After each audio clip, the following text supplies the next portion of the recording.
أعوذ بالله من الشيطان الرجيم بسم الله الرحمن الرحيم শুক্রবারের দোয়া। প্রশংসা আল্লাহরই, যিনি সমস্ত বস্তু নিচয় ও প্রাণ সৃষ্টির পূর্ব হতে বিরাজমান এবং সব কিছু ধ্বংস হয়ে যাওয়ার পরও যিনি স্থায়ী থাকবেন। তিনি সর্বজ্ঞ এবং তার স্মরণকারীকে তিনি বিস্মৃত হন না। তার প্রতি কৃতজ্ঞতা জ্ঞাপনকারীকে তিনি ধ্বংস করেন না।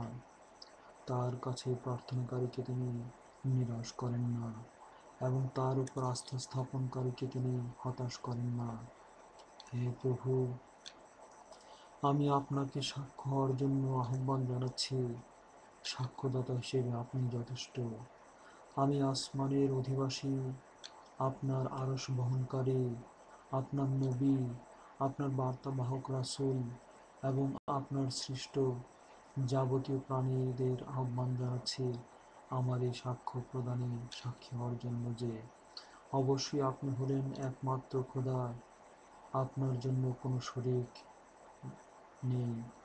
আপনি এক এবং আপনার নেই কোনো সহযোগী বা সঙ্গী। আপনার কথার মধ্যে নেই কোনো অসত্যতা বা পরিবর্তন এবং অবশ্যই মুহাম্মদ সাল্লাল্লাহু আলাইহি ওয়াসাল্লাম হচ্ছেন আপনারই বান্দা রাসূল।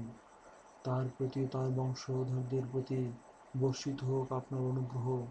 আপনি তার উপর যে বার্তা বহনের দায়িত্ব অর্পণ করেছিলেন তিনি তা আপনার বান্দাদের কাছে পৌঁছে দিয়েছেন। তিনি মহাসম্মানিত, গৌরবান্বিত, আল্লাহর পথে তার সর্বশক্তি নিয়োগ করেছেন। তিনি নিশ্চিত পুরস্কার প্রাপ্তির সুসংবাদ এবং শাস্তি প্রদানের ভয় প্রদর্শন করেছেন, যা ছিল সত্য এবং সন্দেহাতীত। হে প্রভু, আমাকে যতদিন জীবিত রাখবেন ততদিন আপনার ধর্মের উপর সুদৃঢ় রাখুন এবং হিদায়াত লাভের পর আমার অন্তরকে বক্র করে দেবেন না এবং আমাকে আপনার অনুগ্রহ লাভে ধন্য করুন। আপনি একমাত্র দাতা।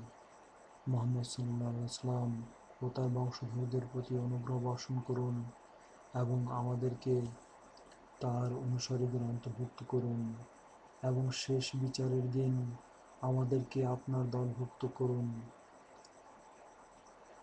আমাকে শুক্রবারে নিয়মিত জুমার নামাজ আদায় করার তৌফিক দান করুন, যেন বিচার দিবসে নিয়মিত জুমার নামাজ আদায়কারীদের জন্য নির্ধারিত অনুগ্রহ লাভ করতে পারি।